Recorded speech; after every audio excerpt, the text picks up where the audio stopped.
La sensación de triunfo del señor Collins como consecuencia de aquella invitación fue completa. Poder desplegar la grandeza de su protectora ante sus visitantes y permitirles apreciar la cortesía con que los trataba a él y a su esposa era exactamente lo que ambicionaba. Que la oportunidad para hacerlo se le diera tan pronto resultaba una manifestación tan meridiana de la condescendencia de Lady Catherine que el señor Collins no sabía cómo ponderarlo. «Confieso», dijo, «que no me habría sorprendido en absoluto que su señoría nos hubiera invitado el domingo a tomar el té y a pasar la velada en Rosings. Más bien esperaba, dado lo que sé de su afabilidad, que así sucediera. Pero ¿quién podría haber previsto una atención como esta? ¿Quién habría imaginado que recibiríamos una invitación para cenar? Una invitación por añadidura para todos. ¿Nada más llegar ustedes?» «A mí no me sorprende demasiado lo que ha sucedido», replicó Sir William, «debido al conocimiento que mi situación en la vida me ha permitido adquirir sobre cómo se comportan en realidad los grandes de la tierra. En los círculos de la corte no son infrecuentes ejemplos similares de elegancia en el trato». Apenas se habló de otra cosa durante todo el día, y la mañana siguiente el señor Collins les hizo una cuidadosa descripción de lo que podían esperar, de manera que el espectáculo de tantos salones, tantos criados y de una comida tan espléndida no les abrumara desmesuradamente. Cuando las señoras se retiraron para prepararse, su primo le dijo a Elizabeth: «No se inquiete, querida prima, por su atavío. Lady Catherine está bien lejos de exigirnos en el vestido la elegancia que conviene a su señoría y a su hija. Le recomiendo que se adorne sencillamente con aquel, entre sus vestidos, que sea superior a los demás, ya que la ocasión no requiere otra cosa. Lady Catherine no la tendrá en menos porque vaya sencillamente vestida. Le gusta que se mantengan las diferencias de acuerdo con el rango». Mientras se vestían, el señor Collins acudió 2 o 3 veces a las diferentes puertas para recomendarles que se dieran prisa, porque a Lady Catherine no le gustaba que se le hiciera esperar. Aquellos detalles tan impresionantes sobre su señoría y su manera de vivir asustaron terriblemente a María Lucas, porque poco acostumbrada hasta entonces al trato social, por lo que aguardaba su primera visita a Rosings con tanta aprensión como sintiera su padre en otra época con motivo de su presentación en el Palacio de St. James. Como el tiempo era bueno, el paseo a través del parque, algo menos de 1 kilómetro, resultó muy agradable. Todos los parques tienen su belleza y sus panoramas, y Elizabeth vio muchas cosas que le agradaron, aunque sin alcanzar los arrobamientos que el señor Collins esperaba que causara aquel escenario, y apenas le impresionó el número de ventanas de la fachada principal de la casa, ni la cifra que Sir Lewis de Bourgh había pagado originalmente por encristalarlas. Mientras subían los escalones del vestíbulo, el miedo de María seguía en aumento y el mismo señor William no parecía completamente dueño de sí. A Elizabeth no la abandonó el valor.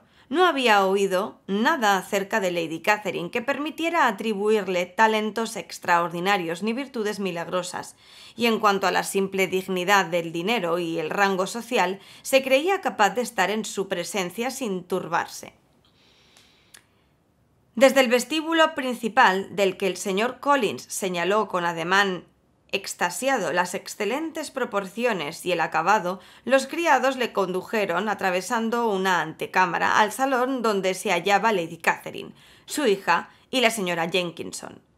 Su señoría, con gran condescendencia, se levantó para recibirlos y como la señora Collins había acordado con su esposo que haría ella las presentaciones, esa ceremonia se llevó a cabo con toda corrección, sin ninguna de las disculpas ni manifestaciones de agradecimiento que él hubiera considerado imprescindibles. Pese a haber estado en el Palacio de St. James, a Sir William le impresionó hasta tal punto la grandeza que le rodeaba que solo tuvo presencia de ánimo para, sin decir palabra, hacer una profunda reverencia y tomar asiento. Su hija, terriblemente asustada, se sentó en el borde de la silla sin saber a dónde mirar. Elizabeth, por su parte, no se dejó intimidar y contempló sin perder el aplomo a las 3 damas que tenía delante. Lady Catherine era una mujer alta y grande, de rasgos muy marcados, que quizá hubiese sido bien parecida en otro tiempo. Su expresión no era conciliadora, ni su manera de recibirlos parecía destinada a hacer olvidar a sus huéspedes su inferior categoría social. No utilizaba el silencio como arma, pero todo lo que decía salía de su boca con un tono muy autoritario, tal como exigía su engreimiento. Elizabeth pensó de inmediato en el señor Wickham y concluyó de sus observaciones que Lady Catherine era exactamente tal como su amigo se la había descrito.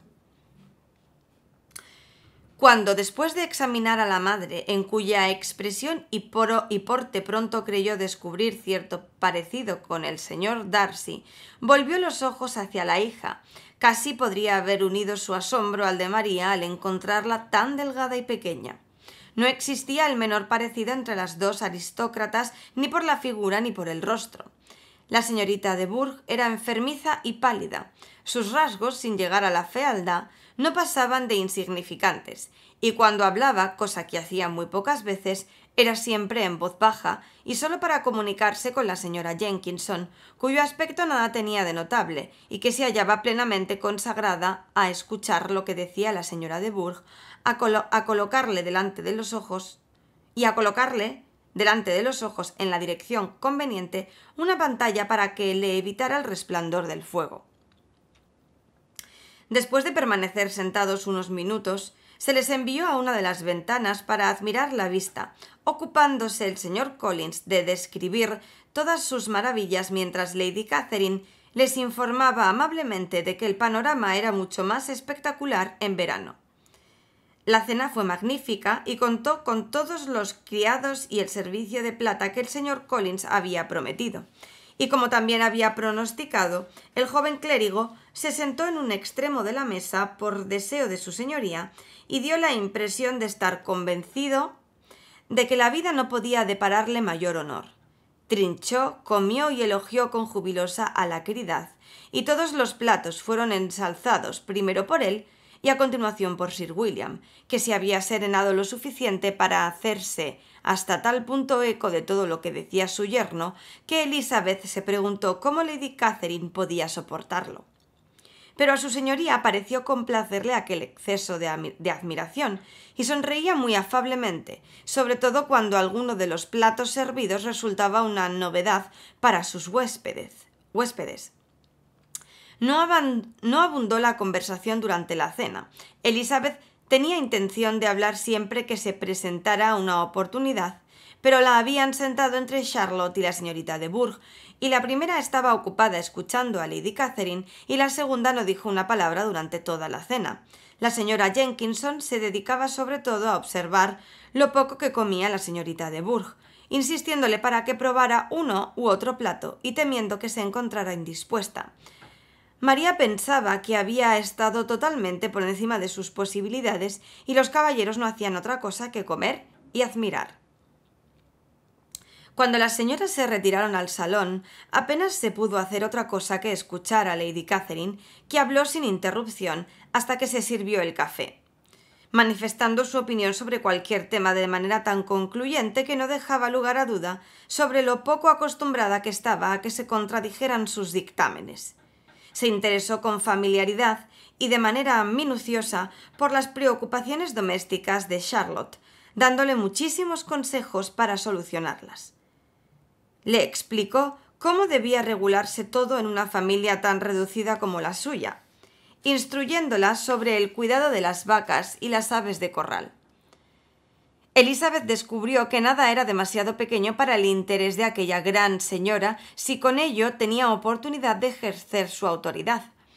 En las pausas de su conversación con la señora Collins hizo preguntas muy variadas a María y Elizabeth, pero en especial a la segunda, sobre cuya familia tenía menos información y de quien, hablando con la señora Collins, opinó que era una muchacha bonita y de aire distinguido. En diferentes ocasiones le preguntó cuántas hermanas tenía, si eran mayores o menores que ella, si alguna esperaba casarse pronto, si eran guapas, si se las había educado bien, qué coche utilizaba su padre y cuál era el apellido de soltera de su madre. Elizabeth advirtió toda la impertinencia de las preguntas, pero respondió con mucha compostura. Lady Catherine observó a continuación. La propiedad de su padre está vinculada al señor Collins, según creo. Me alegro por usted, dijo volviéndose hacia Charlotte. Pero en general no veo motivo alguno para vincular propiedades prescindiendo de la línea femenina. En la familia de Sir Lewis de Bourgh no se creyó necesario. ¿Toca y canta usted, señorita Bennet? Un poco. Oh, entonces en alguna ocasión nos gustará escucharla. Nuestro piano es de una calidad excepcional, probablemente superior a... Bueno, tendrá que probarlo algún día. ¿Sus hermanas tocan y cantan? Tan solo una de ellas. ¿Por qué no aprendieron todas? Tendrían que haberlo hecho. Todas las señoritas Webb tocan, y su padre no tiene unos ingresos superiores a los del señor Bennet. ¿Dibuja usted? No, en absoluto. ¿Cómo? ¿Ninguna de ustedes? No, ninguna. Eso es muy extraño, pero imagino que les faltaron oportunidades. Su madre debería haberlas llevado a Londres todas las primaveras para que tuvieran profesores. Mi madre no hubiera tenido inconveniente, pero mi padre aborrece Londres. ¿Las ha dejado su institutriz? Nunca tuvimos institutriz. ¿No han tenido institutriz? ¿Cómo es posible? 5 hijas educadas en una casa sin institutriz. Nunca he oído nada semejante. Su madre debe de haber sido una esclava de su educación. Elizabeth apenas pudo evitar sonreír mientras desengañaba a su señoría. Entonces, ¿quién les enseñó? ¿Quién se ocupó de ustedes? Sin una institutriz, se las descuidó, sin duda. Comparadas con alguna familia, supongo que sí, pero a las que quisimos aprender nunca nos faltó los medios. Siempre se nos enseñó a leer y tuvimos todos los profesores necesarios. A las que prefirieron la ociosidad no se les puso impedimentos. Sin duda, claro está. Pero eso es lo que una institutriz evita, y si hubiera conocido a su madre, le habría aconsejado con insistencia que contratase una. Siempre digo que no se puede hacer nada en materia de educación sin una instrucción firme y constante, y eso solo puede hacerlo una institutriz. Es una gran satisfacción para mí recordar cuántas familias han disfrutado de esa ventaja por mi mediación. Siempre me alegro de colocar bien a una joven. 4 sobrinas de la señora Jenkinson están muy bien situadas por mediación mía. Y hace aún muy pocos días recomendé a otra joven, de la que habían hablado por pura casualidad, y la familia está encantada con ella. Señora Collins, le he contado que Lady Medcliffe vino ayer a verme para darme las gracias. Considera que la señora Pope es un tesoro. Lady Catherine me dijo, «¿Me ha dado usted un tesoro?» ¿Ha sido presentada en sociedad alguna de sus hermanas menores, señorita Bennet? Sí, señora, todas. ¿Todas? ¿Cómo? ¿Las 5 ya? Muy extraño, y usted nada más que la segunda. Presentadas todas antes de que la mayor se case. Sus hermanas menores deben de ser muy jóvenes.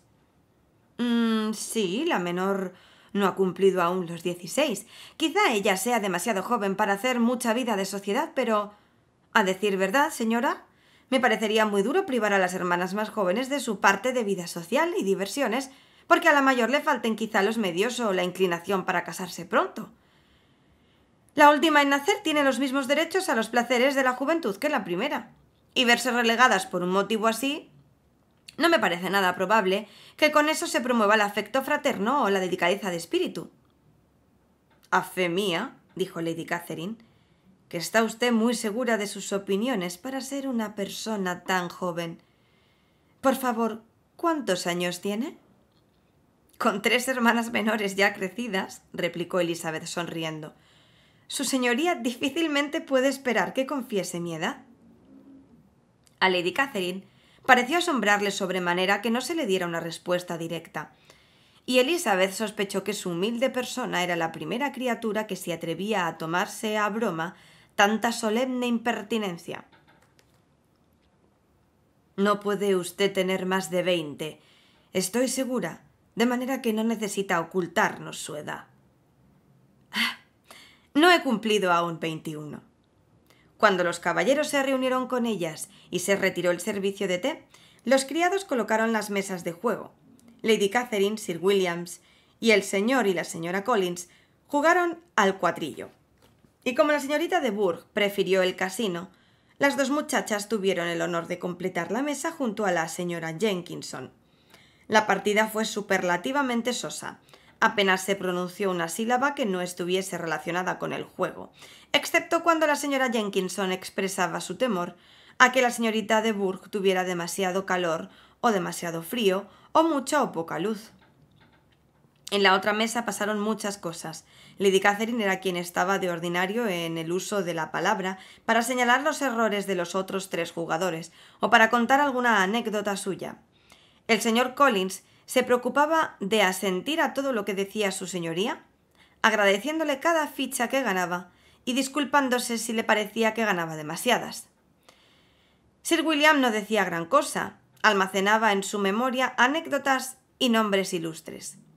Cuando Lady Catherine y su hija hubieron jugado el tiempo que consideraron conveniente, se retiraron las mesas y se ofreció el coche a la señorita Collins, que lo aceptó agradecida, pidiéndose de inmediato.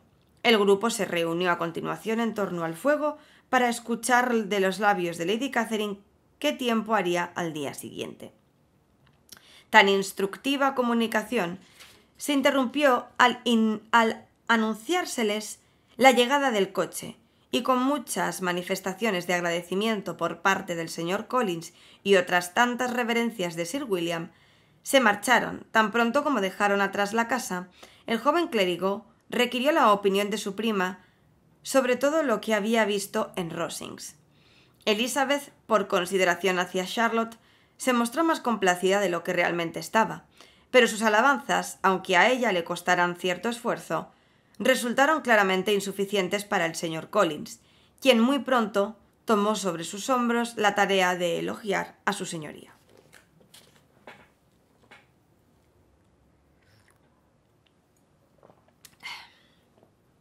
Capítulo 3. Capítulo 30.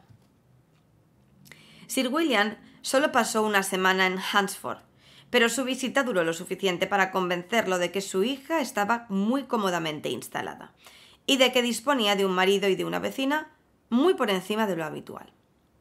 Mientras Sir William permaneció con ellos, el señor Collins dedicó las mañanas a pasearlo en su calesa y a enseñarle la zona.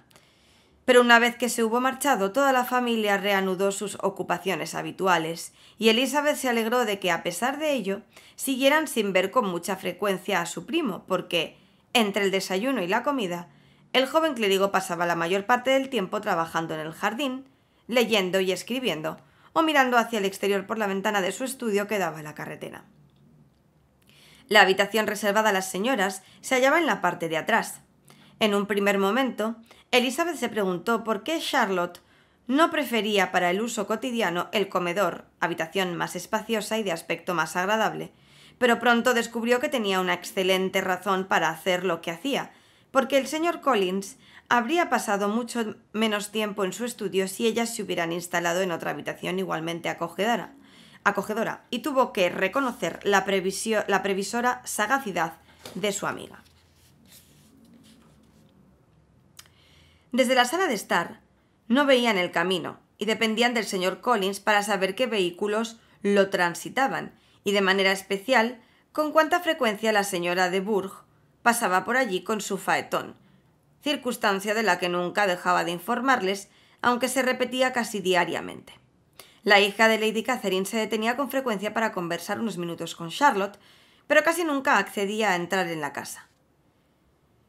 Eran muy escasos los días en que el señor Collins no se acercaba caminando hasta Rosings, y tampoco muchos los que transcurrían sin que su esposa juzgara necesario visitar a su señoría, y hasta que Elizabeth recordó que quizá existieran otros beneficios eclesiásticos a disposición de la familia de Burgh, no logró entender el sacrificio de tantas horas. De cuando en cuando se veían honradas con una visita de Lady Catherine, y nada de lo que sucedía en la habitación durante esas visitas escapaba a la atención de su señoría. Lady Catherine se interesaba por sus ocupantes, examinaba sus labores y les aconsejaba hacerlas de otra manera. Disentía de la distribución de los muebles o descubría una negligencia de la doncella, y si aceptaba algún refrigerio, parecía hacerlo solo para poder dictaminar que los asados de la señora Collins eran excesivamente grandes en relación con el número de personas que componían su familia. Elizabeth advirtió pronto que, sin ser uno de los jueces de paz del condado, aquella gran dama ejercía muy activamente de magistrado en su propia parroquia, cuyas preocupaciones, hasta las más mínimas, llegaban a su conocimiento como por mediación del señor Collins, y cuando alguno de sus arrendatarios se peleaba o se mostraba descontento, o era demasiado pobre, su señoría tomaba el camino del pueblo para arbitrar diferencias, acallar quejas y reprenderlos hasta alcanzar la armonía y la abundancia. La distracción de cenar en Rosings se repetía unas 2 o 3 veces por semana, y si se excluye la desaparición de Sir William, la constitución de una sola mesa de juego, aquellas veladas resultaban ser una repetición de la primera. Apenas tenían otros compromisos sociales, dado que el estilo de vida de la zona se hallaba en general por encima de las posibilidades de los Collins. Eso, sin embargo, no desagradaba a Elizabeth, y en conjunto su tiempo transcurría de manera suficientemente grata. Siempre había una media hora de agradable conversación con Charlotte. Y por otra parte, el tiempo era tan bueno, dada la época del año, que con frecuencia disfrutaba mucho al aire libre. Su paseo favorito y al que recurría con frecuencia cuando sus anfitriones iban a visitar a Lady Catherine era recorrer el bosque abierto que flanqueaba aquel lado del parque, zona en donde había un agradable sendero resguardado que nadie parecía valorar, excepto ella, y donde se sentía fuera del alcance de la curiosidad de Lady Catherine. Pronto transcurrieron de esa manera tranquila las 2 primeras semanas de su visita. Se acercaba la Pascua, y una semana antes se incorporaría a la familia de Rosings un nuevo miembro, lo que, en un círculo tan reducido, tenía que ser acontecimiento destacado. Poco después de llegar, Elizabeth había sabido ya que se esperaba al señor Darcy al cabo de unas semanas, y aunque había otros muchos entre sus conocidos a los que hubiera preferido ver, su llegada le proporcionaría algo comparativamente nuevo que observar en las veladas de Rosings, y el comportamiento del señor Darcy con su prima, a quien evidentemente lo destinaba Lady Catherine, confirmaba sus previsiones. Quizá le divirtiera comprobar la inutilidad de los esfuerzos de la señorita Bingley. Su señoría estaba encantada con la inminente visita del señor Darcy. Hablaba de él con gran entusiasmo y casi pareció enfadarse al descubrir que tanto la señorita Lucas como Elizabeth habían coincidido con él en numerosas ocasiones. En la casa rectoral no tardó en saberse la llegada del señor Darcy cuando finalmente se produjo, porque el señor Collins estuvo paseando toda la mañana sin perder de vista la entrada a Rosings que daba a Hunsford Lane, dispuesto a obtener así información de primera mano, y después de hacer una reverencia cuando el carruaje giró para entrar en el parque de Rosings, el joven clérigo se apresuró a volver a casa con la gran noticia. A la mañana siguiente corrió a Rosings para presentar sus respetos, que fueron recibidos por 2 recién llegados, dado que el señor Darcy venía acompañado por el coronel Fitzwilliam. Y con gran sorpresa de todos los presentes, cuando el señor Collins regresó a su casa, los recién llegados lo acompañaron.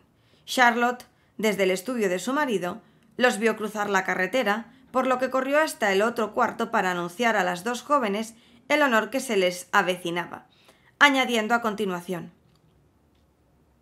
«Habré de agradecerte, Elisa, esta manifestación de cortesía. Sin tu presencia aquí el señor Darcy nunca hubiera venido tan pronto a visitarme». Elizabeth apenas tuvo tiempo de rechazar aquel mérito antes de que la campanilla de la puerta anunciase la llegada de los 3 caballeros que instantes después entraron en la habitación. Iba delante el coronel Fitzwilliam, de unos 30 años y no muy bien parecido, pero todo un caballero por su apariencia y por sus modales. El señor Darcy, exactamente con el mismo aspecto que en Hertfordshire, procedió con su habitual reserva a saludar a la señora Collins, sin perder en absoluto la compostura al ver a su amiga. Fueran cuales fuesen los sentimientos que le inspiraba, Elizabeth se limitó a hacerle una reverencia sin decir palabra. El coronel Fitzwilliam inició inmediatamente la conversación con la facilidad y la soltura de un hombre de mundo y habló de manera muy agradable, pero su primo, después de hacerle a la señora Collins una leve observación sobre la casa y el jardín, permaneció sentado durante algún tiempo sin hablar con nadie. Pasado algún tiempo, sin embargo, su cortesía se avivó lo suficiente para preguntar a Elizabeth por la salud de su familia. La señorita Bennet le respondió de la manera habitual y después de una breve pausa añadió: «Mi hermana mayor lleva 3 meses en Londres. ¿No ha tenido usted ocasión de verla allí?» Elizabeth sabía perfectamente que no era así, pero quería ver la expresión del señor Darcy, que estaba para saber si estaba al tanto de lo sucedido entre los Bingley y Jane, y le pareció que se turbaba ligeramente cuando respondió que no había tenido la fortuna de coincidir con ella. No se siguió hablando de aquel tema, y poco después los dos visitantes se despidieron.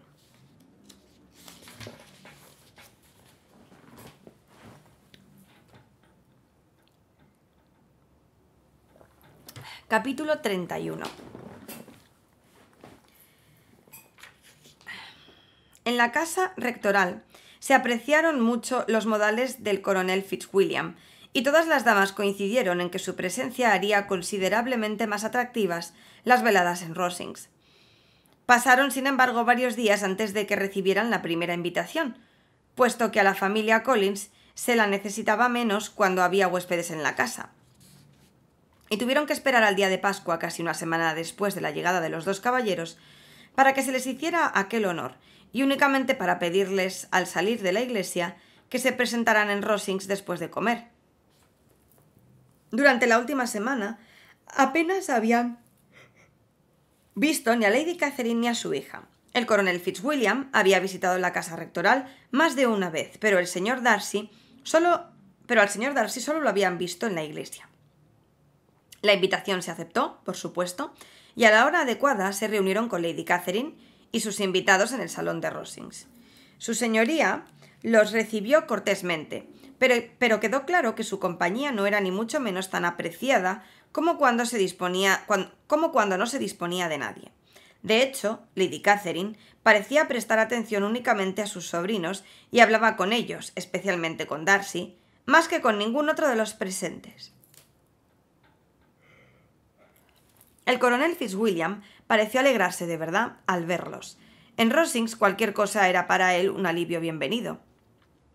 Y además, la bonita amiga de la señorita Collins le había llamado mucho la atención, por lo que procedía a sentarse a su lado y a hablar con tanta amenidad de Kent y de Hertfordshire, de viajes y de quedarse en casa, de los libros nuevos y de música, que Elizabeth nunca había pasado un rato ni la mitad de agradable en aquel salón.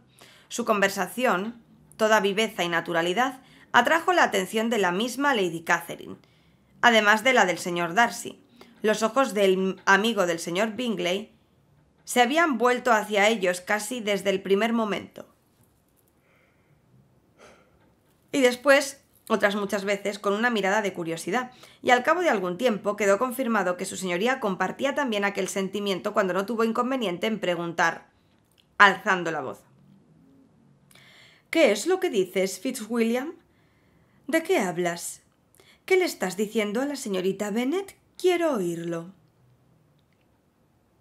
«Hablamos de música, señora», dijo él, cuando no pudo por más tiempo evitar una respuesta. «¿De música?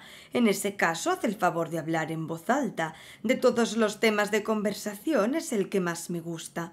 He de participar en la conversación si estáis hablando de música. Hay muy pocas personas en Inglaterra, imagino, que disfruten más que yo con la música, o que tengan mejor gusto de manera natural. Si hubiera estudiado, habría llegado a ser una gran intérprete. Anne también, si su salud se lo hubiera permitido. Estoy segura de que hubiera todo tocado deliciosamente. ¿Qué tal va Georgiana, Darcy? El señor Darcy alabó afectuosamente los grandes progresos de su hermana. Me alegra mucho tener tan buenas noticias, dijo Lady Catherine, y hace el favor de decirle de mi parte que no espere destacar si no practica muchísimo. Le aseguro, señora, replicó él, que no necesita ese consejo. Practica constantemente. Tanto mejor, porque no es posible excederse y cuando le vuelva a escribir he de encargarle que no lo descuide por nada del mundo. Con frecuencia les digo a las jóvenes que en la música no se consigue la excelencia si no se practica constantemente. A la señorita Bennet le he dicho en varias ocasiones que nunca tocará realmente bien si no practica más, y aunque la señora Collins no tiene piano, está invitada, como ya le he explicado, a venir a Rosings todos los días y tocar en el piano que hay en la habitación de la señora Jenkinson. No molestaría a nadie en ese lado de la casa. El señor Darcy pareció avergonzarse un tanto de la mala educación de su tía y no dio respuesta alguna. Cuando terminaron de tomar el café, el coronel Fitzwilliam recordó a Elizabeth la promesa que había hecho de tocar para él. La señorita Bennet se sentó inmediatamente al piano.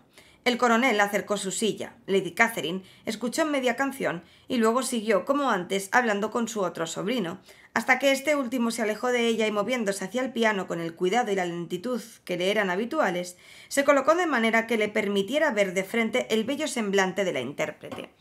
Elizabeth vio lo que estaba haciendo, le obsequió con una sonrisa maliciosa cuando dispuso de una pausa adecuada y dijo: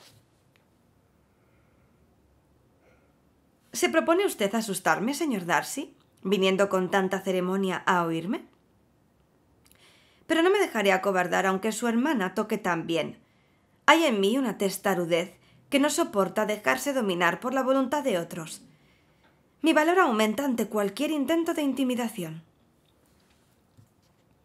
No diré que se equivoca, replicó él, porque no puede usted creer realmente que me propongo asustarla. Y he tenido el placer de conocerla el tiempo suficiente para saber que en ocasiones disfruta usted mucho, atribuyéndose opiniones que dista de profesar.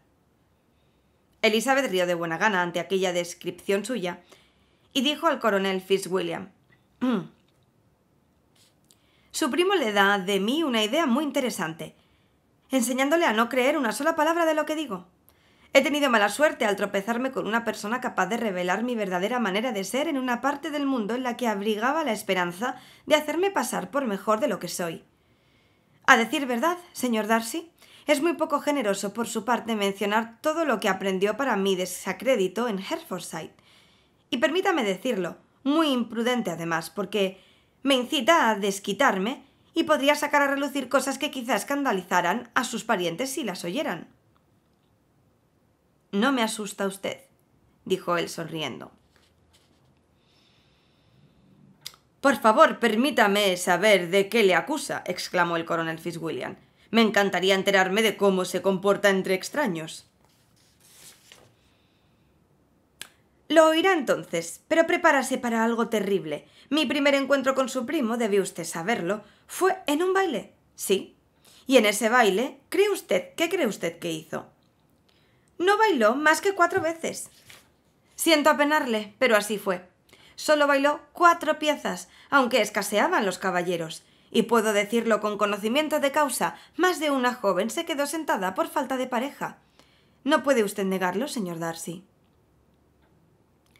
No tenía por entonces el honor de conocer a ninguna de las damas presentes, a excepción de las hermanas de mi amigo.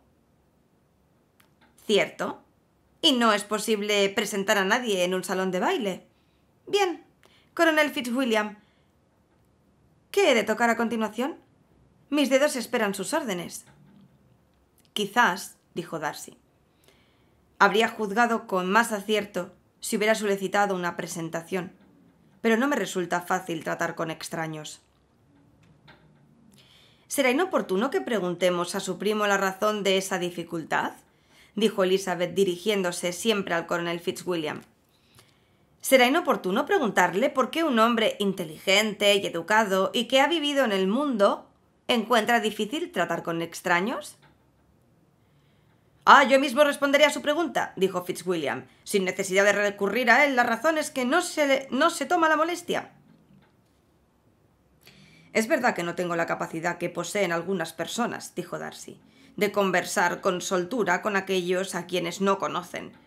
No sé captar el tono de su conversación ni dar la impresión de interesarme por sus preocupaciones, como veo hacer con mucha frecuencia. Mis dedos, dijo Elizabeth, no se mueven sobre este instrumento de la manera magistral con que veo que lo hacen las de tantas mujeres. No tienen la misma fuerza ni la misma rapidez y no consiguen la misma expresión. Pero siempre pienso que la culpa es mía, porque no me tomo la molestia de practicar. No es que crea que mis dedos no son tan capaces como los de cualquier otra mujer. Darcy sonrió y dijo: «Tiene usted toda la razón. Ha empleado usted su tiempo mucho mejor. Nadie que haya tenido el privilegio de escucharla puede pensar que su ejecución es defectuosa. Ni usted ni yo damos lo mejor de nosotros ante extraños». En aquel momento les interrumpió Lady Catherine para preguntarles de qué estaban hablando. Elizabeth volvió inmediatamente a tocar el piano. Lady Catherine se acercó y, después de escuchar unos minutos, le dijo a Darcy: «La señorita Bennet no tocaría nada mal si practicara más y contara con la ayuda de un profesor londinense. Su digitación es excelente, aunque su gusto no iguala al de Anne. Anne habría sido una pianista maravillosa si su salud se lo hubiera permitido». Elizabeth miró a Darcy para ver con qué calor apoyaba aquellas alabanzas, pero ni en aquel momento ni en ningún otro pudo discernir síntoma alguno de amor por la señorita de Bourgh, y su comportamiento extrajo una conclusión consoladora para Caroline. Darcy podría perfectamente casarse con ella si estuviesen emparentados. Lady Catherine siguió haciendo observaciones sobre la ejecución de Elizabeth, mezclándolas con muchos consejos sobre digitación y gusto musical. Elizabeth los recibió con toda la paciencia de la cortesía, y a petición de los caballeros siguió sentada al piano hasta que el coche de su señoría estuvo preparado para devolver al grupo de Hunsford a la casa rectoral.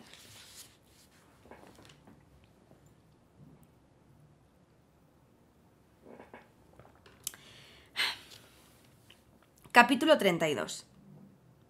A la mañana siguiente, cuando Elizabeth, mientras la señora Collins y María hacían unos recados en el pueblo, aprovechaba su soledad para escribir a Jane, se vio sorprendida por el toque de la campanilla en la puerta principal, señal inequívoca de que llegaba un visitante.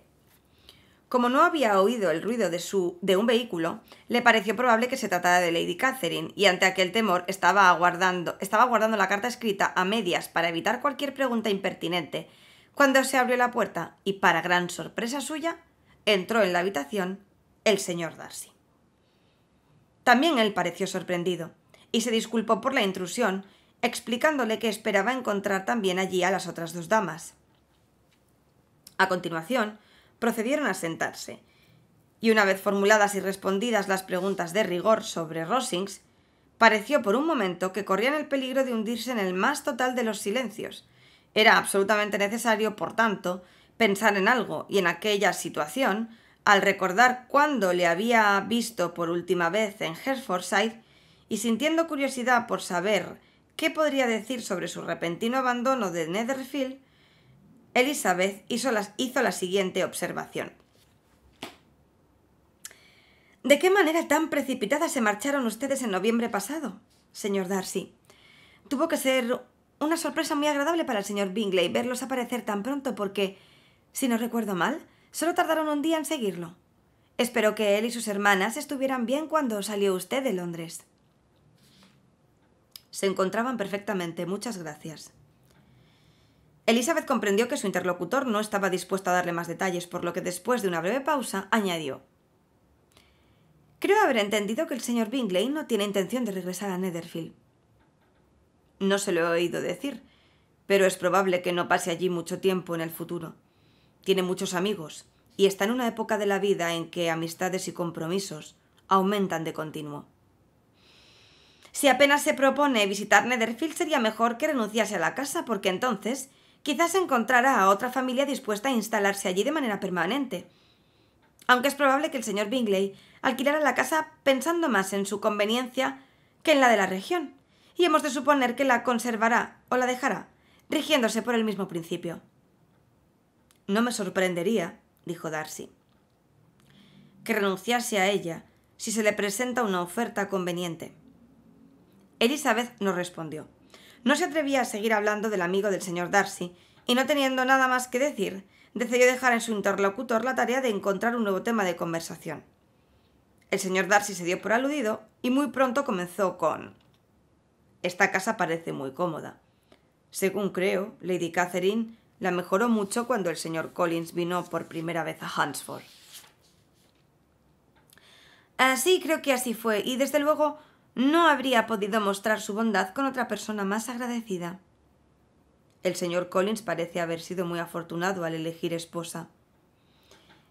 Sí, efectivamente, sus amigos pueden sin duda felicitarle de que haya encontrado una de las pocas mujeres sensatas que le habrían aceptado en primer lugar o capaces después de hacerle feliz. Mi amiga es una mujer inteligente, aunque no estoy muy segura de que casarse con el señor Collins haya sido una de sus decisiones más prudentes. Parece muy feliz, sin embargo, y desde el punto de vista de la seguridad material, puede decirse que ha hecho una buena boda. Debe de ser muy agradable para ella vivir a tan poca distancia de su familia y amistades. ¿Casi 80 kilómetros le parece poca distancia? ¿Y qué son 80 kilómetros si la carretera es buena? Poco más de medio día de viaje, sí. Yo lo llamo poca distancia. Nunca se me hubiera ocurrido que la distancia fuera una de las ventajas de su enlace, exclamó Elizabeth. Ni hubiese dicho que la señora Collins vivía cerca de su familia. Eso es una prueba de lo apegada que está usted a Hertfordshire. Cualquier cosa que no fueran los alrededores de Longbourn, imagino, le parecería distante. Mientras hablaba, apareció en sus labios la sombra de una sonrisa cuyo significado Elizabeth imaginó entender. El señor Darcy suponía que estaba pensando en Jane y en Netherfield, y se sonrojó al contestar. No quiero decir que una mujer no pueda vivir lejos de su familia. La lejanía y la proximidad son relativas, y depende de muchas circunstancias. Si se cuenta con la fortuna necesaria para que los gastos del viaje carezcan de importancia, la distancia entonces no es un obstáculo. Pero aquí no ese es el caso. Aunque el señor y la señora Collins viven desahogadamente, sus ingresos no les permiten viajar con frecuencia. Y estoy segura de que a mi amiga solo se consideraría cerca de su familia si estuviera a menos de la mitad de la distancia actual. El señor Darcy acercó un poco la silla y dijo: «No es lógico que esté usted tan apegada a su región. No puede usted haber vivido siempre en Longbourn». Elizabeth dejó traslucir su sorpresa y se produjo un cambio en la actitud del caballero, que retiró la silla, tomó un periódico que se hallaba en la mesa y, mirándola por encima de sus páginas, dijo con un tono más neutro: «¿Le gusta Kent?». Siguió un breve diálogo sobre la zona, ponderado y conciso por ambas partes, al que pronto puso fin la aparición de Charlotte y su hermana, que acababan de regresar de su paseo. Al advertir su sorpresa ante aquel tête-à-tête, el señor Darcy procedió a relatar la equivocación que lo había provocado, y después de hacerles compañía unos minutos más sin apenas hablar con ninguna, se despidió. «¿Qué significa esto?», dijo Charlotte tan pronto como se hubo marchado. «Mi querida Elisa, tiene que estar enamorado de ti, porque de lo contrario nunca hubiera venido a visitarnos tan sin cumplidos». Pero cuando Elizabeth mencionó sus silencios, tampoco a Charlotte, pese a sus buenos deseos, le pareció razonable aquella hipótesis, y después de distintas conjeturas, solo se les ocurrió suponer que el motivo de la visita era el exceso de tiempo libre, algo muy posible en aquella época del año. Los deportes al aire libre habían concluido ya. Dentro de la casa estaba Lady Catherine y había libros y una mesa de billar, pero a los caballeros no les gustaba estar siempre dentro de casa, por lo que la proximidad de Hunsford, lo agradable del paseo y la compañía de sus habitantes tentaban lo suficiente a los dos primos como para acercarse hasta allí casi todos los días. Los sobrinos de Lady Catherine hacían sus visitas a distintas horas de la mañana, unas veces por separado, otras juntos, y de cuando en cuando acompañados por su tía. Era evidente que el coronel Fitzwilliam visitaba a las damas de la casa rectoral porque le agradaba su compañía, cumplido implícito que, por supuesto, aumentaba su atractivo. Y a Elizabeth la satisfacción que sentía estando con él, así como el evidente interés con el que la distinguía, le trajeron el recuerdo de George Wickham, su antiguo favorito, y aunque al compararlos descubría menos cautivadora su suavidad en los modales del coronel Fitzwilliam, le reconocía en cambio posiblemente una cabeza más sólida. Mucho más difíciles de entender, en cambio, eran los motivos de las frecuentes visitas del señor Darcy. No podía ser por el trato social, dado que con frecuencia pasaba 10 minutos sentado sin abrir la boca y que cuando hablaba sus palabras parecían más motivadas por el deber que por el deseo, un sacrificio a las conveniencias más que un placer personal. Muy pocas veces parecía realmente animado. La señora Collins no sabía qué pensar. Las bromas de las que a veces le hacía objeto por su atontamiento el coronel Fitzwilliam demostraban que era normalmente distinto, algo que su trato con el señor Darcy no le hubiera permitido averiguar, y como le habría gustado creer que aquel cambio era consecuencia del amor y Elizabeth su objeto, se consagró seriamente a la tarea de averiguarlo. Lo estuvo observando todas las veces que ellos iban a Rosings, o que él acudía a Hunsford, pero sin éxito. Era cierto que miraba mucho a su amiga, pero el significado de aquellas miradas resultaba ambiguo. Había fijeza y seriedad en aquellas, pero con frecuencia dudaba que expresaran verdadero interés, y a veces solo parecían indicar que el señor Darcy estaba distraído. En una o dos ocasiones le sugirió a Elizabeth la posibilidad de que estuviera enamorado de ella, pero su amiga siempre se reía de aquella idea, y la señora Collins no quería insistir ante el temor de crear unas esperanzas que pudieran acabar en decepción, porque en su opinión no cabía la menor duda de que toda la antipatía de su amiga se desvanecería en el momento en el que lo creyera su rendido enamorado. En los planes que el afecto por Elizabeth le llevaba a hacer, la imaginaba en ocasiones casada con el coronel Fitzwilliam, que era, sin comparación posible, el más simpático de los dos. No cabía duda de que Elizabeth le gustaba, y su situación en la vida lo convertía en excelente partido, pero para contrarrestar aquellas ventajas estaba el considerable poder del señor Darcy en cuestiones eclesiásticas, poder del que su primo carecía por completo.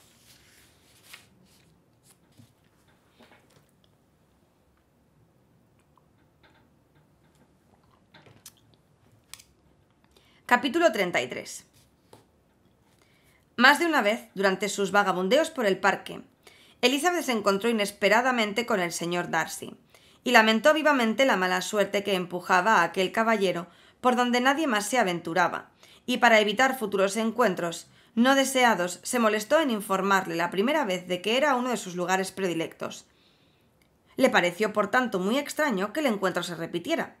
Sin embargo, así fue, e incluso una tercera vez. Parecía caprichosa malevolencia o penitencia voluntaria, porque en aquellas ocasiones el señor Darcy no se limitó a algunas preguntas protocolarias, una pausa incómoda y la inmediata despedida, sino que consideró necesario cambiar de dirección y acompañarla. Nunca decía gran cosa, ni ella se molestaba en hablar o escuchar mucho, pero en el curso de su tercer encuentro le sorprendió que le hiciera extrañas preguntas inconexas. Darcy quiso saber si se encontraba a gusto en Hunsford, el porqué de su preferencia por los paseos solitarios y su opinión sobre la felicidad del señor y la señora Collins. Y al hablar de Rosings y del conocimiento muy parcial que ella tenía de la casa, pareció esperar que cuando ella volviera a Kent también se alojara allí. Sus palabras así lo dieron a entender. ¿Pensaba quizá en el coronel Fitzwilliam? Supuso que, si se trataba de una insinuación, tenía que estar relacionada con su primo. Aquello le angustió un tanto, y le alegró mucho encontrarse ya a la entrada del parque frente a la casa rectoral. Un día, mientras caminaba, iba repasando la última carta de Jane y deteniéndose en algunos párrafos que demostraban la tristeza de su hermana cuando, en lugar de encontrarse de nuevo con el señor Darcy, descubrió, al levantar la vista, que quien venía a reunirse con ella era el coronel Fitzwilliam. Después de guardar la carta y de forzar una sonrisa, dijo: «No sabía que paseara usted por esta zona». «He hecho el recorrido completo del parque», replicó él, «como es mi costumbre todos los años, y me proponía terminarlo con una visita a la casa rectoral». ¿Va usted mucho más lejos? No, pensaba volverme enseguida. De manera que se encaminaron juntos hacia el hogar de los Collins.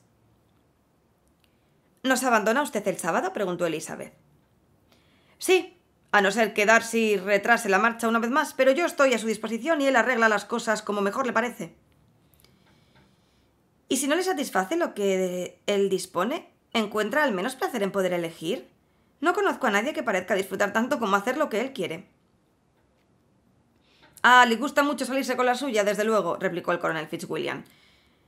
Pero eso nos pasa a todos. Lo único que sucede es que él dispone de los mejores medios para conseguirlo, porque es más rico. Y otros muchos son pobres. Hablo con conocimiento de causa. Un segundón, como usted sabe. Tiene que acostumbrarse a la abnegación y a la dependencia. En mi opinión, el hijo menor de un conde no puede saber mucho de ninguna de esas dos cosas. Veamos, con seriedad. ¿Cuándo ha conocido usted la abnegación y la dependencia? ¿Cuando la falta de dinero le han impedido ir donde quería o procurarse cualquier placer? Me temo que ha dado usted en el blanco con esas preguntas, y sea cierto que no he padecido muchas dificultades de esa naturaleza, pero quizás sí sufra por falta de dinero en cuestiones de más peso. Los segundones no pueden casarse con quien quieren. A no ser que quieran casarse con mujeres de fortuna, lo que, según creo, hacen con frecuencia. Nuestro hábito de gastar nos hace demasiado dependientes, y no hay muchos en mi situación que puedan pensar en casarse sin prestar cierta atención al dinero. ¿Acaso va esto dirigido a mí?, pensó Elizabeth, y la idea hizo que se ruborizara, pero, sorprendiéndose, preguntó con tono alegre. Dígame, por favor, ¿cuál es el precio habitual del segundo hijo de un conde? A no ser que el primogénito esté muy enfermo, imagino que no pedirá más de 50.000 libras. Él le respondió en la misma vena y después abandonaron el tema. Para interrumpir un silencio que podría hacer pensar al coronel que le habían afectado sus palabras, Elizabeth dijo muy poco después: Supongo que su primo le trajo para tener a alguien disponible. Me sorprende que no se case para asegurar esa comodidad de manera más permanente. Aunque de momento tal vez su hermana cumpla con eficacia ese cometido, y si está únicamente bajo su tutela, haga con ella lo que quiera. No, dijo el coronel Fitzwilliam. Ese es su privilegio que ha de compartir conmigo. Nos corresponde a ambos la tutela de la señorita Darcy. ¿Es eso cierto? Dígame, por favor, ¿son ustedes buenos tutores? ¿Les causa muchos problemas su prima? Las jóvenes de su edad resultan a veces un poco difíciles de manejar, y si esa señorita tiene el verdadero espíritu de los Darcy, quizá le guste salirse con la suya. Mientras hablaba, Elizabeth observó que su interlocutor la miraba con gran atención, y la manera en que le preguntó enseguida por qué suponía que la señorita Darcy podía crear problemas la convenció de que por una u otra razón se había acercado mucho a la verdad. Inmediatamente replicó: No tiene usted que asustarse, nunca he oído nada malo de ella, y la tengo por la criatura más dócil del mundo. La señorita Hurst y la señorita Bingley, unas conocidas mías, sienten gran predilección por ella. Creo que haberle oído decir a usted que también las conoce. Las conozco un poco. Su hermano es una persona muy agradable y caballerosa. Gran amigo de Darcy. Sí, exacto, dijo Elizabeth con sequedad. El señor Darcy es extraordinariamente amable con el señor Bingley y se cuida de él con enorme celo. ¿Se cuida de él? Sí, creo en verdad que Darcy cuida de él en algunos de los aspectos en los que más lo necesita. Por algo que me dijo en el viaje hacia aquí, tengo motivos para pensar que Bingley está muy en deuda con él. Pero debería pedir excusas a mi primo, porque no me consta que se refiera a Bingley. Son todo conjeturas. ¿Qué quiere decir usted? Bueno, se trata de algo que, por supuesto, Darcy no desea que se sepa. Sería desagradable que llegara a oídos de la familia de la dama. ¿Puede usted confiar en mí y en mi discreción? Vale, y recuerde que no tengo ninguna seguridad de que se trate de Bingley. Darcy solo me contó esto, que se felicitaba por haber salvado recientemente a un amigo de las inconveniencias de un matrimonio sumamente imprudente, pero sin mencionar nombres ni ningún otro detalle. Sospecho que se trata de Bingley porque creo que es uno de esos jóvenes que suelen tener problemas de esa clase, y porque sé que pasaron juntos el verano. ¿Y le explicó el señor Darcy los motivos de su intervención? Deduje que existían serias objeciones contra la dama. ¿Y de qué arte se sirvió para separarlos? No me habló de sus artes, dijo Fitzwilliam sonriendo. Solo me contó lo que ahora le he contado a usted. Elizabeth no respondió y siguió caminando, el corazón rebosante de cólera. Después de contemplarla unos instantes, Fitzwilliam le preguntó por qué se había quedado tan pensativa. Nada, estoy reflexiva sobre lo que acaba de contarme, le respondió ella. No me agrada la conducta de su primo. ¿Quién es él para erigirse un juez? ¿Le parece que fue oficiosa su intervención? Bueno, no veo qué derecho asistía el señor Darcy para decidir sobre la inclinación de su amigo, ni por qué, contando únicamente con su propia opinión, tenía que determinar y decidir la manera en que ese amigo habría de ser feliz. Pero, continuó dominándose, como no conocemos los detalles, no es justo condenarlo. No hay por qué suponer que existiera un gran afecto por ninguna de las dos partes. Es una conjetura razonable, dijo Fitzwilliam, aunque reduce en gran medida la importancia del triunfo de mi primo. El coronel bromeaba, pero a Elizabeth le pareció que su comentario proporcionaba una imagen tan exacta del señor Darcy que no se atrevió a responder. Y en consecuencia, cambiando bruscamente de tema de conversación, habló de cuestiones intrascendentes hasta que llegaron a la casa del señor Collins. Una vez allí, y después de refugiarse en la soledad de su habitación tan pronto como se despidió su visitante, pudo pensar sin interrupción en lo que había oído. Era indudable que se trataba de su familia. No podían existir en el mundo dos hombres sobre quienes el señor Darcy disfrutara de una influencia tan ilimitada. Elizabeth nunca había dudado de su intervención en las medidas adoptadas para apartar a Bingley de Jane, pero siempre había considerado a la señorita Bingley su principal promotora y ejecutora. Si la vanidad del señor Darcy no le llevaba a vestirse con plumas ajenas, era él en realidad el responsable. Su orgullo y su capricho eran la causa de todo lo que Jane había sufrido, y aún continuaba sufriendo. El señor Darcy había destrozado por algún tiempo toda esperanza de felicidad para el corazón más amable y generoso que existía en el mundo, y nadie podía prever hasta qué punto sería duradero el daño causado.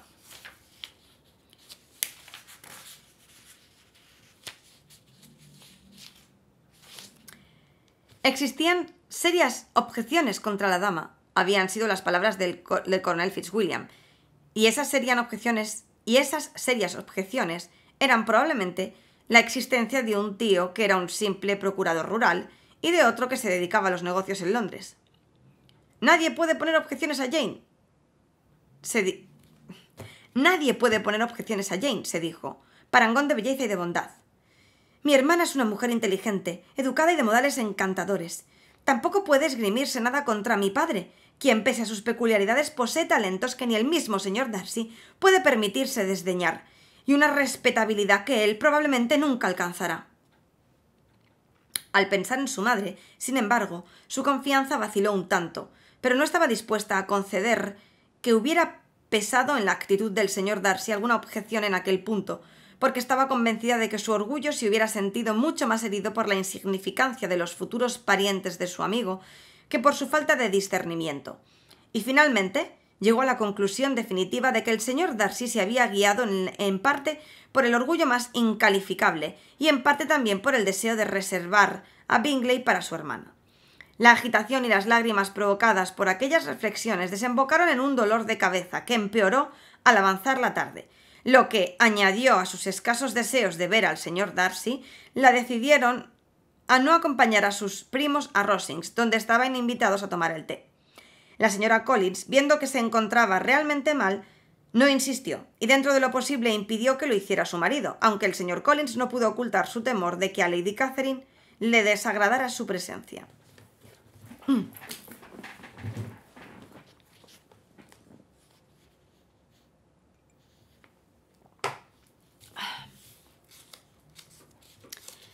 Capítulo 34. Cuando los demás se marcharon, Elizabeth, como si se propusiera indisponerse al máximo contra el señor Darcy, se dedicó a repasar todas las cartas que Jane le había escrito durante su estancia en Kent. No había en ellas ni quejas explícitas, ni recuerdos de acontecimientos pasados, ni manifestación de penas presentes. pero en todas ellas y casi en cada una de sus líneas se echaba de menos la alegría que solía caracterizar el estilo de su hermana mayor y que, procedente de la serenidad de un espíritu en paz consigo mismo y bondadosamente dispuesto hacia a su prójimo, era casi siempre similar a un cielo sin nubes. Elizabeth advirtió con mucha mayor claridad que en la primera lectura el trasfondo de desasosiego que revelaban todas las frases. La vergonzosa jactancia del señor Darcy por el dolor causado agudizaba su percepción de los sufrimientos de Jane. Algo la consoló el pensamiento de que la visita a Rosings de aquel caballero concluiría al cabo de 48 horas, y todavía más la idea de que a ella le faltaban menos de 2 semanas para reunirse con Jane y poder contribuir, con la fuerza del afecto, a que su hermana recuperase el buen humor. Elizabeth no podía pensar en la marcha de Darcy sin recordar que su primo se iría con él, pero el coronel Fitzwilliam había dejado claro que no tenía en absoluto intenciones matrimoniales y aunque era un hombre muy agradable, Elizabeth no estaba dispuesta a sufrir por causa suya. Me pongo nerviosa por lo que viene. Mientras resolvía aquella cuestión, oyó con sorpresa la campanilla de la puerta principal y se sintió ligeramente turbada ante la posibilidad de que se tratara del coronel Fitzwilliam, que ya en una ocasión se había presentado a última hora de la tarde y podía venir ahora para interesarse de manera especial por ella. Pero aquella posibilidad se desvaneció enseguida y su ánimo recibió una impresión bien distinta cuando, para asombro suyo, vio entrar en la habitación al señor Darcy. El recién llegado se interesó por su salud con notable calma, atribuyendo su visita al deseo de saber si ya se encontraba mejor. Elizabeth le respondió con helada cortesía. Darcy tomó asiento unos instantes y luego, alzándose de nuevo, empezó a pasear por la habitación. Elizabeth, aunque sorprendida, no dijo una palabra. Después de un silencio de varios minutos, Darcy se acercó a ella presa de considerable agitación y empezó a hablar de la siguiente manera. He luchado en vano. No me ha servido de nada. No reprimiré por más tiempo mis sentimientos. Tendrá que permitirme que le exprese la intensidad de mi admiración y de mi amor. Sería imposible describir el asombro de Elizabeth. Miró fijamente a Darcy, se ruborizó, dudó y guardó silencio. Él se consideró suficientemente alentado, por lo que procedió de inmediato a confesar todo lo que por ella sentía, y había sentido desde tiempo atrás. Habló bien, pero había otros sentimientos, aparte de los del corazón, que debían detallarse, y al tratar el tema del orgullo no fue menos elocuente. La sensación de estar rebajando, de incurrir en una degradación, la existencia de unos obstáculos familiares que el discernimiento esgrimía siempre para oponerse a la inclinación, se expusieron con un calor que parecía deberse a la importancia de las consecuencias extraídas, pero en modo alguno reforzaba sus posibilidades de éxito. Pese al desagrado, con raíces muy profundas, que Darcy le inspiraba, Elizabeth no fue totalmente insensible al halago que suponía el afecto de un hombre como él, si bien su actitud no se modificó en lo más mínimo. Lamentó, al principio, el dolor que iba a causarle, hasta que, movida por el resentimiento provocado por lo que había dicho después, toda su compasión se convirtió en cólera. Trató, sin embargo, de serenarse para contestarle con paciencia cuando terminara de hablar. Darcy concluyó, resaltando la intensidad de su afecto, que a pesar de todos sus esfuerzos no había podido desarraigar y expresando la esperanza de que se le recompensara aceptando su mano. Al decir esto último, Elizabeth vio con claridad que estaba convencido de que iba a recibir una respuesta favorable. Hablaba de temor y de ansiedad, pero en realidad estaba seguro de sí, lo que solo podía servir para exasperar aún más a Elizabeth, de manera que cuando Darcy terminó, se le encendieron las mejillas mientras procedía a contestarle. En casos como este es costumbre, según creo, dar las gracias por los sentimientos expresados, aunque no sean en absoluto correspondidos. Es lógico que se sienta gratitud, y si yo pudiera sentirla, procedería en este momento a darle las gracias. Pero no puedo. Nunca he deseado su buena opinión, y como usted acaba de explicarme, me la ha concedido muy en contra de sus deseos. Siento haberle causado sufrimientos. Lo he hecho de todos modos sin darme cuenta, y espero que sean de corta duración. Los sentimientos que, según acaba de explicarme, le han impedido durante mucho tiempo confesar su afecto le ayudarán a olvidarlo con presteza después de esta conversación. El señor Darcy, apoyado en la repisa de la chimenea, con la mirada fija en el rostro de Elizabeth, pareció recibir sus palabras con tanto resentimiento como sorpresa. Su tez palideció de indignación, y el tumulto de su mente se hizo visible en todos sus rasgos. Estaba esforzándose por recuperar la compostura y no abriría la boca hasta que creyera haberlo conseguido. Aquella pausa fue terrible para los sentimientos de Elizabeth. Finalmente, con voz de forzada tranquilidad, dijo: ¿Esa es toda la respuesta que voy a tener el honor de poder esperar? Quizá me permita usted preguntarle por qué se me rechaza poniendo tan poco empeño en aparentar cortesía, aunque eso tiene muy poca importancia. Yo podría también preguntarle, replicó ella, ¿por qué ha decidido confesar, con tan evidente intención de ofenderme e insultarme, que le gusto en contra de su voluntad, en contra de su razón y en contra incluso de su carácter? ¿No hay en eso cierta excusa para la descortesía si es que me he demostrado descortés? Pero tengo además otros motivos de queja, y usted lo sabe. Aunque mis sentimientos no le hubieran excluido, aunque me fuese usted indiferente, o incluso mi opinión le fuera favorable, ¿cree que podría casarme con el responsable de arruinar, quizá para siempre, la felicidad de mi hermana más querida? Mientras pronunciaba aquellas palabras, el señor Darcy cambió de color, pero su turbación fue breve, y siguió escuchando sin tratar de interrumpirla, mientras Elizabeth continuaba. Tengo todas las razones del mundo para pensar mal de usted. Ningún motivo puede excusar el papel injusto y poco generoso que ha desempeñado usted en este asunto. No se atreverá a negarlo. No negará que ha sido la causa principal, sino la única, de su separación, de haberlo expuesto a él, a la censura del mundo por caprichoso e inconsciente, y a ella a las burlas de ese mismo mundo por sus fallidas esperanzas, y de haberles causado a ambos los sufrimientos más intensos. Elizabeth hizo una pausa y comprobó, con no pequeña indignación, que Darcy la escuchaba con una expresión que denunciaba su absoluta falta de remordimientos. La contemplaba incluso con una mirada de fingida incredulidad. ¿Acaso niega haberlo hecho?, repitió. No deseo negar, replicó él con ficticia tranquilidad, que hice todo lo que estaba en mi mano para separar a mi amigo de su hermana, ni que me alegro del éxito que obtuve. He sido con él más bondadoso que conmigo. Elizabeth desdeñó darse por enterada de aquella cortés reflexión, pero no se le escapó su significado, que tampoco era probable que sirviese para ablandarla. Pero mi animadversión no obedece únicamente a ese punto, continuó ella. Mucho antes de que esto sucediera, mi opinión sobre usted estaba ya formada. Su manera de ser me fue descubierta gracias al relato que hace muchos meses me hizo el señor Wickham. ¿Qué tiene usted que decir sobre ese tema? ¿Con qué imaginario acto de amistad puede usted justificarse en este caso? ¿O con qué tergiversación de los hechos engañar a otros?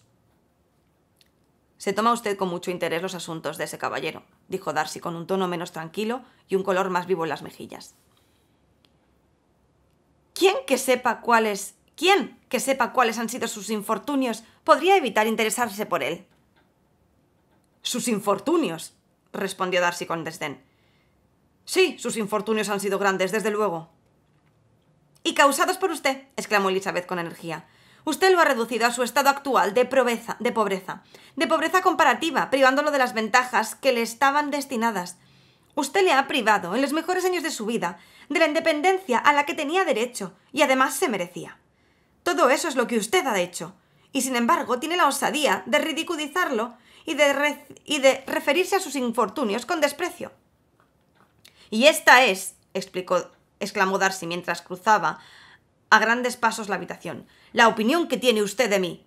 Esa es la estimación que me profesa. Le agradezco que me lo haya explicado con tanta claridad.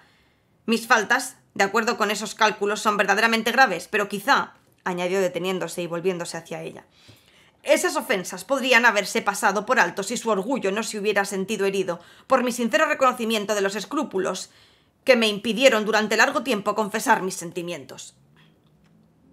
Se podrían haber evitado estas amargas acusaciones si yo, con más sentido diplomático, hubiera ocultado mis luchas y le hubiese halagado haciéndole creer que me impulsaba un afecto incondicional y absolutamente puro.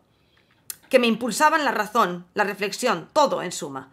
Pero aborrezco el disimulo en cualquiera de sus formas, como tampoco me avergüenzo de los sentimientos que he manifestado y que eran naturales y justos. ¿Podría usted esperar que me alegrara de lo desventajoso de sus relaciones familiares? ¿Que me felicitara por la perspectiva de adquirir unos parientes cuya situación en la vida es tan claramente inferior a la mía? Elizabeth se sentía cada vez más dominada por la indignación, pero trató de hablar con la mayor compostura cuando dijo: «Se confunde usted, señor Darcy, si supone que el estilo de su declaración me ha afectado de otro modo que para ahorrarme la preocupación que podría haber sentido al rechazarle si se hubiera usted comportado de manera más caballerosa». Aunque no le respondiera, Elizabeth advirtió su sobresalto al escuchar esas últimas palabras. Así que prosiguió: «No podría usted haberme ofrecido su mano de manera alguna que me hubiera impulsado a aceptarla». De nuevo su asombro fue evidente, y la contempló con una expresión en la que se mezclaban incredulidad y contrariedad. «Desde el principio», continuó ella, «casi diría que desde el primer momento de mi trato con usted, sus modales me proporcionaron una imagen tan clara de su arrogancia, de su engreimiento y de su desprecio egoísta por los sentimientos de otras personas como para crear el fundamento de la desaprobación sobre la que sucesivos acontecimientos han edificado un desagrado tan inamovible. Y antes de transcurrido un mes, ya estaba convencida de que sería usted el último hombre sobre la tierra con el que aceptaría casarme». «Ya ha dicho más que suficiente, señora. Me hago cargo perfectamente de sus sentimientos, y ahora solo me resta avergonzarme de los míos. Perdóneme por haber abusado durante tanto tiempo de su paciencia y permítame que haga votos por su salud y su felicidad». Nada más pronunciar aquellas palabras, salió precipitadamente de la habitación, y Elizabeth le oyó abrir la puerta principal un momento después, abandonando la casa. La agitación de su mente era ya penosísima. No sabiendo cómo sostenerse y presa de verdadera debilidad, se sentó y estuvo llorando por espacio de media hora. Su asombro, al reflexionar sobre lo sucedido, aumentaba cada vez que repasaba los acontecimientos. Recibir una oferta de matrimonio del señor Darcy, que llevara tantos meses enamorado de ella, tan enamorado como para obviar todos los inconvenientes que le habían llevado a evitar el matrimonio de su amigo con Jane, y que tenían que presentarse al menos con la misma fuerza en su caso. Era casi increíble. Resultaba halagador para haber inspirado, sin advertirlo, un afecto tan intenso.